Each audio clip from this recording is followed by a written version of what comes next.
What is up, YouTube? It is your boy Sean P. Back with a video.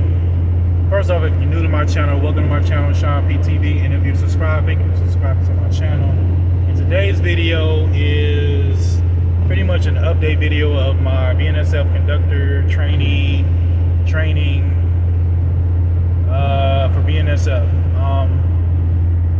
What is there to update? Pretty much, I know it's been a while since I've done a video, so I'm gonna try to catch all up as much as I can. Passed my conductor's test, then I had to come back and actually do another week of extended training. So after that, got marked up and became a certified freight conductor. So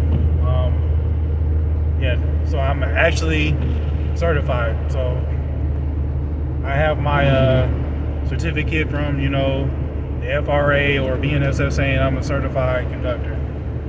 And now what's going on with my training, I'm actually doing RCO training now, which is remote training.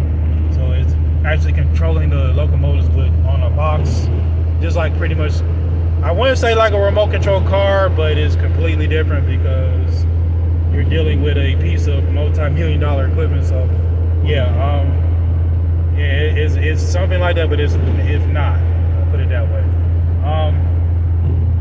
So I kind of wanted to do this video really to kind of help some people, I guess, in terms of when getting hired on by BNSF and knowing what they're getting themselves into. And there's another channel that does a great video about what's it like really working on the railroad, and it's the channel's called Rails, Trails, and Tales, and the channel owner is John Chaffin.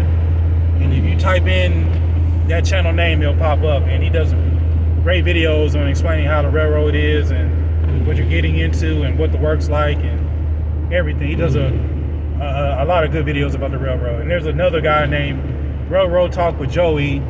He talks a lot about the railroad and what to expect. And just type in those channels, and yeah, they got a lot of good videos about what's it like really working on the railroad. But with this video, I kind of wanted to clear up some stuff, like what's it like really working on the railroad. Okay.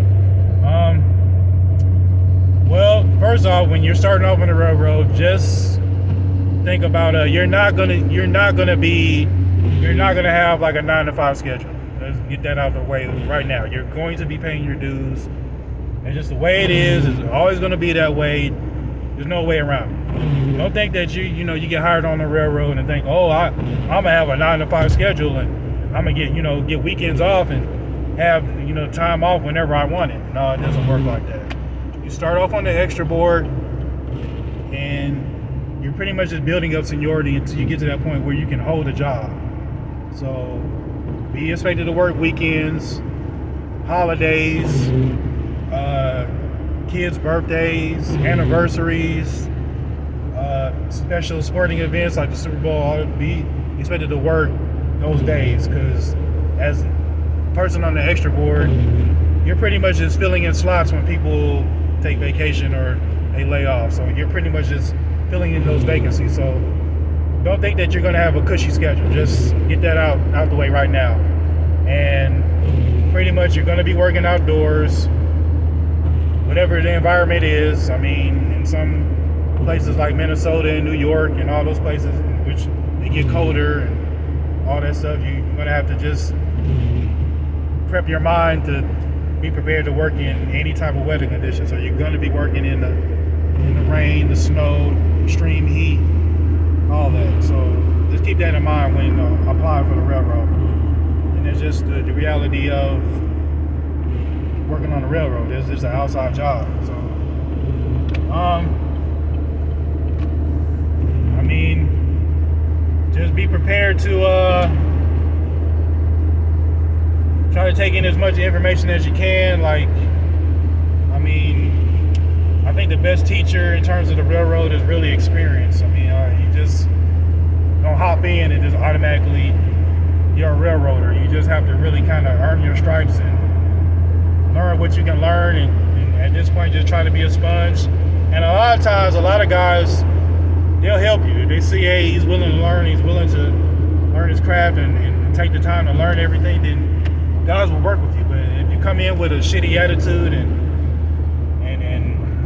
you're not really a good person to work around, and yeah, then they're gonna take exception to that and be like, hey, this guy's not willing to learn, and they're not gonna really waste their time with you. So if you come in with an open mind and just be a sponge and just try to soak in as much information as you can. And it is overwhelming because there's no job that compares to the railroad. There's no previous job that you've done. You might have a lot of work experience, but there's no job prior to working the railroad that, could give you that type of preparation to work on the railroad, unless you worked on the railroad before. So just be prepared to just pay your dues. It's just the way it is. So, I mean, that's just the reality of the railroad. And just be prepared to work, like I said, the weekends, midnights, overnight, all that. That's pretty much my update on working for BNSF, certified freight conductor. Haven't really been marked up very long, maybe a good couple weeks. So I just got out of training, so still learning the ropes and all that stuff. So yeah.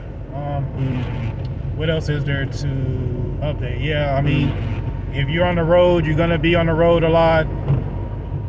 You're gonna be in hotels until you reached your 10 hours of rest, and it's your turn to come back to your home terminal.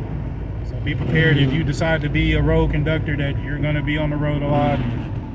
You're gonna be in hotels majority of the time, and this is how it is. I mean, and you build up enough, time in, you can probably get promoted to engineer and all that good stuff. So yeah, but this video is pretty much like an update on my training, and pretty much wanted to just help with some questions people might have about joining the railroad. And like I said, there's 2 other channels that really clear that stuff up. There's another channel, I want to say the Extra Board. There's another channel that he talks about the railroad and what to expect. I think he focuses more on the CSX, so type in that one too, the Extra Board, Railroad Talk, and Rails, Trails, and Tails. And they pretty much cover a lot about the railroad. So I'm gonna go ahead and sum up this video, because I don't know why I'm trying to do this video and drive at the same time. This is very unsafe, and I'm supposed to be very safety conscious right now. So please like, comment, subscribe, and I'm out. Peace. Cut the damn camera off, Sean.